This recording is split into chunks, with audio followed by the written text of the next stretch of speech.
دسترخوان سے یا زمین سے کھانے کے ٹکڑے چن کر ان کو کھا لے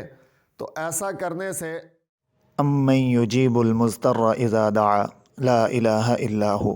الصلاۃ والسلام علی النبی ورحمۃ اللہ وبرکاتہ بینوا بلغوا یسروا بشروا السلام علیکم ورحمۃ اللہ وبرکاتہ۔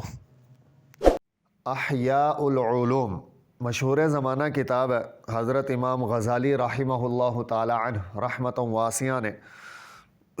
اس کتاب کے مصنف ہیں، لکھی ہے۔ اس کتاب کے اندر امام غزالی رحمۃ اللہ علیہ یہ جو نبی علیہ الصلاۃ والسلام کی سنت مبارکہ ہے کہ دسترخوان سے کھانے کے ٹکڑے چن کر کھانا، اس کے فائدے لکھتے ہوئے حضرت امام غزالی رحمۃ اللہ علیہ لکھتے ہیں کہ اگر کوئی بندہ دسترخوان سے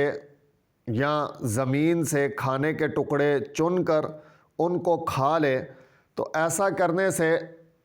وسعت رزق، یعنی جو بندہ دسترخوان پر کھانے کے ٹکڑے چن کر کھا لے تو اس کے رزق کے اندر وسعت ہوگی۔ اور اسی طرح حضرت امام غزالی رحمۃ اللہ علیہ نے یہ بھی ذکر کیا ہے کہ اس کی اولاد میں عافیت اللہ رب العزت پیدا فرما دیں گے۔ اسی طرح امام صاحب نے یہ بھی نقل کیا ہے کہ جو بندہ دسترخوان سے کھانے کے ٹکڑے اٹھا کر ان کو کھا لے تو یہ اس کا یہ جو عمل ہے یہ جنت کی حوروں کا مہر ہے۔ اسی طرح حضرت امام صاحب رحمۃ اللہ علیہ نے یہاں پر یہ بات بھی، یعنی دسترخوان سے کھانے کے ٹکڑے اٹھا کر کھانے کے فائدوں میں یہ بات بھی نقل کی ہے کہ جو بندہ دسترخوان پر سے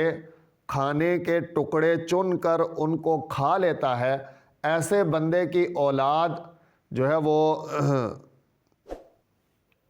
اولاد چلاک ہوگی، اولاد حماقت اور پاگل پنے سے محفوظ رہے گی، اور ایسا بندہ برص اور جذام کی بیماریوں سے بھی محفوظ رہے گا۔ جزاک اللہ۔